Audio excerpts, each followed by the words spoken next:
Nama saya Sofia. Dalam kesempatan kali ini saya ingin membahas tentang sejarah dan keautentikan pada Tipitaka. Nah, kita mulai dari pengertian Tipitaka.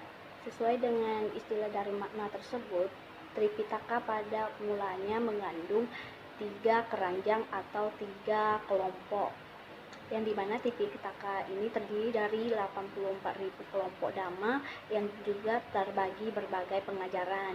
Yang pertama ada Sutta Pitaka yang berisikan khotbah-khotbah ajaran Buddha.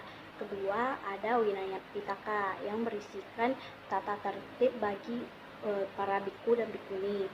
Dan yang ketiga ada Abhidhamma Pitaka, yaitu kitab suci yang berisikan ajaran tentang metafisika dan ilmu kejiwaan. Nah, kita mulai dari sejarah penyusunan Tipitaka. Sejarah garis besar, terdapat 2 versi Tipitaka yang masing-masing ditandai dengan penggunaan bahasa yang berbeda, yakni Tipitaka dalam bahasa Pali dan Tipitaka dalam bahasa Sanskerta. Tipitaka digunakan oleh aliran Theravada, sedangkan Tripitaka merupakan versi aliran Mahayana. Kisah mengenai sejarah penyusunan hingga pencatatan atau penulisan Tipitaka diantaranya adalah dengan diadakan sidang Sangha Konsili pertama hingga dengan Konsili ke-6. Nah, yang pertama sidang agung konsili pertama itu diadakan pada tahun 543 sebelum Masehi yang dipimpin oleh Yang Arya Mahakasapa di Goa Satapadi di kota Rajagaha, yang dihadiri oleh 500 biku yang semuanya merupakan arahat. Tujuan dari sidang pertama ini adalah mengulang ajaran Dhamma dan Vinaya agar ajaran Sang Buddha tetap murni dan kuat. Dan sidang kedua itu diadakan pada tahun 443 sebelum Masehi yang dipimpin oleh Yang Arya Rewata dan dibantu oleh Yang Arya Yasa di Sari, serta dihadiri oleh 700 biku. Sidang kedua ini diadakan karena sekelompok biku sangha yang berupaya untuk memperlunak Vinaya yang sangat keras tetapi gagal, dan terjadi perbedaan penafsiran Vinaya hingga terbagi menjadi 2 aliran, diantaranya Mahayana dan Theravada. Dan sidang ketiga itu terjadi pada tahun 313 sebelum Masehi yang dipimpin oleh Yang Arya Tissa Bunggaliputta di Pataliputra. Sidang ini menghasilkan keputusan untuk menghukum biku-biku yang melanggar sila. Ajaran Abhidhamma diulang oleh Yang Arya Mahakasapa sehingga lengkaplah pengertian Tipitaka. Jadi pengertian Tipitaka mulai lengkap atau timbul pada konsili ketiga. Selanjutnya sidang agung konsili keempat diadakan pada masa pemerintahan Raja Gamani Abya pada tahun 101 hingga 77 sebelum Masehi, dipimpin oleh Yang Arya Mahindatera dan dihadiri oleh 500 biku.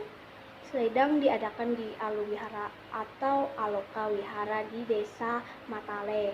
Pada Sanghayana keempat ini, ajaran-ajaran Buddha Gautama yang tersusun dalam kitab suci Tripitaka dan Atakana telah berhasil dituliskan pertama kali secara resmi di daun lontar. Selanjutnya sidang agung konsili kelima. Sanghayana kelima dilaksanakan di Mandalay pada tahun 1817 dan dihadiri oleh 2.400 Mahatera dan Aryataparaja. Konsili ini bertujuan untuk meneliti kembali serta mengoreksi kesalahan penulisan yang barangkali terdapat kata yang hilang. Akhirnya seluruh ajaran Sang Buddha yang telah dikumpulkan dan dikelompokkan dalam Tipitaka dipahatkan di atas lempengan batu mamer dan batu walam. Selanjutnya yang terakhir sidang agung konsili kelima. Sanghayana ke-6 diselenggarakan di Maha Pasana Guha Yanon atau Nyamar pada tanggal 17 Mei 1954 hingga 22 Mei 1956, yang dimana dipimpin oleh Yang Mulia Abhidharma Maharata Guru Badatta Rewata dan dihadiri oleh biku terpelajar dari berbagai negara. Konsili ini menghasilkan perolehan hasil yang sangat unik dari konsili-konsili yang pernah diadakan sebelumnya. Setelah tes-tes diteliti beberapa kali, mereka akhirnya dicetak.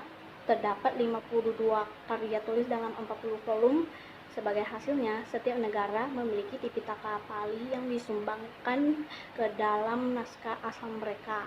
Dan itulah bagaimana sejarah penulisan Tipitaka itu bisa terbentuk. Bagaimana Tipitaka dapat dikatakan masih otentik? Karena dalam konsili Sangha yang pertama, sebelum Buddha Parinibbana, Sang Buddha memberitahukan kepada Yang Arya Ananda bahwa terdapat sila-sila kecil yang ada di dalam Vinaya yang boleh dihapus. Akan tetapi karena kesedihannya akan kondisi Sang Buddha yang akan parinibbana, Yang Ananda tidak menanyakan secara spesifik sila apa yang dimaksud. Untuk menjaga keutuhan Sangha, Yang Arya Mahakassapa memutuskan bahwa tidak ada sila di dalam Vinaya yang dihapus. Hal ini tidak lain demi menjaga kemurnian dari Tipitaka itu sendiri. Jika terdapat sila yang dihapus, tentu saja orang-orang akan terus berdebat mengenai sila mana saja yang akan dihapus, dikarenakan perbedaan interpretasi Vinaya. Hingga saat ini tidak ada yang tahu Vinaya yang diubah maupun dihapus karena tidak ada orang yang memiliki kewenangan untuk melakukannya. Dan mengapa kita harus mengacu pada kitab suci Tipitaka? Tipitaka atau Tripitaka merupakan titik sentral dari sumber ajaran Buddha. Di dalam kumpulan sutta yang begitu ekstensif ini, terdapat banyak sekali konsep atau aturan, doktrin, serta juga kisah-kisah kehidupan Sang Buddha selama 45 tahun membabarkan Dhamma. Dan juga pentingnya memahami kerangka dan isi kitab suci Tipitaka adalah untuk membangun suatu sikap yang ada di dalam diri kita yang bersumber dari Tipitaka, di mana diharapkan mampu menerapkan nilai-nilai moral Dharma, serta juga diharapkan mampu menghayati Dhamma atau ajaran Buddha sebagai pedoman dalam pengembangan karakter diri.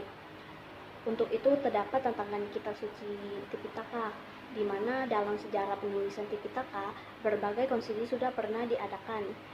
Di dalam sejarah tersebut terdapat tantangan-tantangan yang sudah pernah dialami oleh guru-guru besar kita di masa lampau. Bisa dikatakan bahwa kedepannya Tipitaka dan ajaran Buddha pada umumnya juga akan menghadapi tantangan-tantangan yang baru. Untuk itulah mengapa pentingnya melakukan pemahaman terhadap ajaran agama Buddha agar tetap murni dan otentik. Untuk esensi dan urgensi kitab suci Tipitaka untuk saat ini dan masa depan, kita akan mengambil salah satu sutta yang paling terkenal, yakni Sigalowada Sutta. Dikisahkan di dalam Sigalowada Sutta, waktu itu Sang Buddha sedang berdiam di Rajagaha. Ketika sedang melakukan Pindapata, Sang Buddha bertemu dengan seorang putra kepala keluarga yang bernama Sigala yang waktu itu sedang melakukan penghormatan ke berbagai arah. Terdapat banyak hal yang dijelaskan Sang Buddha di dalam sutta tersebut, diantaranya adalah 4 kelakuan tidak bermoral, 4 motif perbuatan jahat, 4 jenis teman yang harus kita hindari, 4 alasan masing-masing dari keempat jenis teman tersebut perlu dihindari, dan ke-6 arah penghormatan. Nasihat-nasihat yang Sang Buddha jelaskan tersebut masih relevan di zaman modern ini, walaupun bentuknya berbeda dengan zaman Sang Buddha waktu itu. Jenis tempat hiburan di zaman modern ini lebih bervariasi. Demikian juga dengan cara berjudi maupun jenis obat-obatan yang dapat menurunkan kesadaran kita. Sebenarnya banyak sekali nilai-nilai moral yang bisa kita petik dari sutta-sutta yang ada di Tipitaka.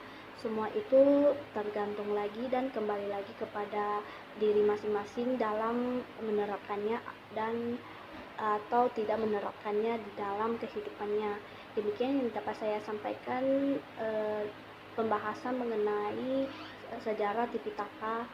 Semoga materi kali ini dapat bermanfaat bagi kita semua. Terima kasih.